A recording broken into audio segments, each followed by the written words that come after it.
Welcome to another video. If you are new on Xtrade channel, please consider subscribing to the channel, hit the like button and also feel free to leave a comment down below. In today's video we will talk about terms used by traders in Forex market. There are many terms used by traders that can at times make it seem like the market has a language of its own, and these can be confusing when starting out. Knowing and understanding the proper terminology within the Forex market is essential in becoming a successful trader. In this video you will learn what pips, lots, margin, leverage bids, offers and spreads are. Pips and lots. Currency traders quote the value of a currency pair and trade sizes in pips and lots. A pip is usually the smallest amount by which the value of a currency pair can change, although these days some brokers offer fractional pip quotes too.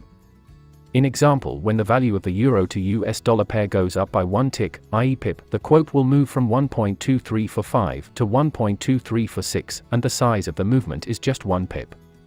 An important guideline for the beginning trader is to measure success or loss in an account by pips instead of their actual dollar value.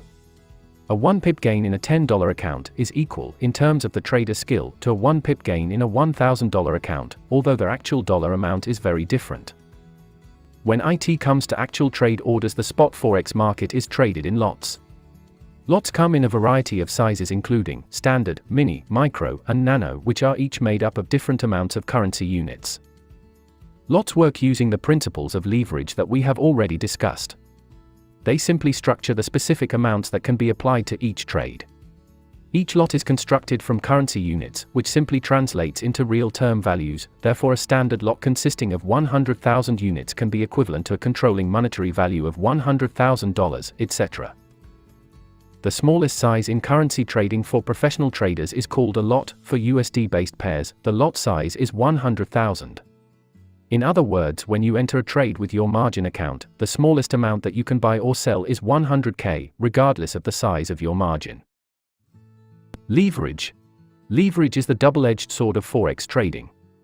Whilst on the one hand it provides retail traders with the chance to make substantial profits from the currency markets, by exploiting only relatively small movements in currency prices, it can equally lead to situations where losses, if unchecked, can far exceed original investments.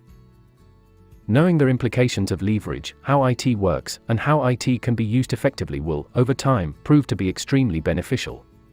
This means learning to manage leverage in a manner that will give the best possible chance of making profits, but at the same time reducing the risks and possibilities of accumulating losses. Leverage, by definition, is the instrument that allows a trader to borrow and control much larger amounts of collateral, using only relatively small personal investment. Traders can enter transactions using this personal investment, that when leveraged is multiplied to give control of a much larger stake of currency. This means that profits can be made from relatively small currency price movements. The important lesson to remember is that leverage works in both directions. Therefore, in the same way that leverage will increase the value of any profits, it can also rapidly multiply any losses. In practice, leverage will be used every time that you execute a transaction order. When entering an order, you will be required to select the level of leverage that you wish to apply to that transaction, and this will determine the amount of currency that you ultimately control. The amount of money that you personally have to put towards the transaction is known as the margin. This amount will have to be available within your account before a broker will execute the trade on your behalf. An example of leverage in action. Imagine that you have $1,000 that you wish to invest in a particular currency pair and you decide to enter a buy transaction, also known as going long. As you place your order, the broker will give you a variety of leverage options, depending upon the type of account you hold. For this example, we can use a leverage level of 100:1.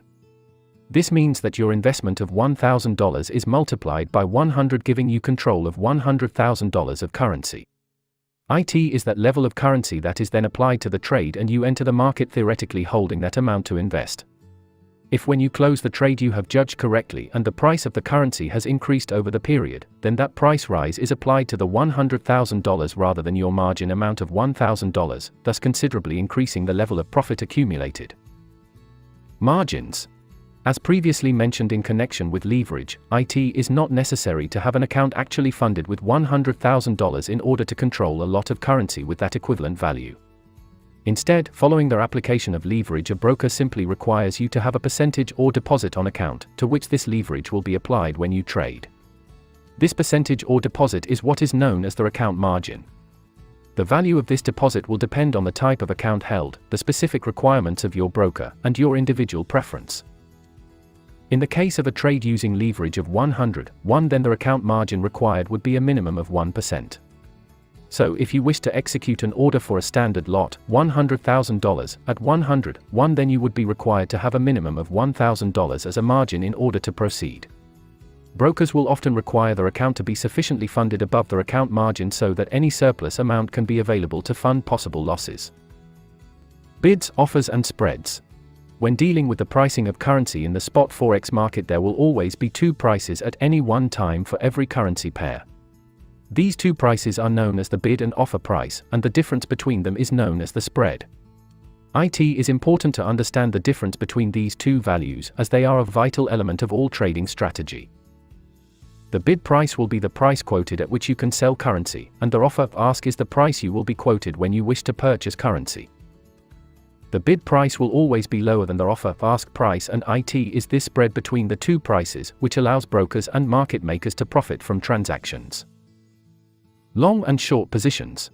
One of the most attractive features of the forex market is their opportunity to make profits whether prices go up or down. This means that, as a trader, it is possible to accumulate pips irrespective of whether they come from upward or downward trends, greatly increasing the potential returns available and providing considerable flexibility for developing trading strategy. When a trade is made, the term used to describe this is known as taking a position.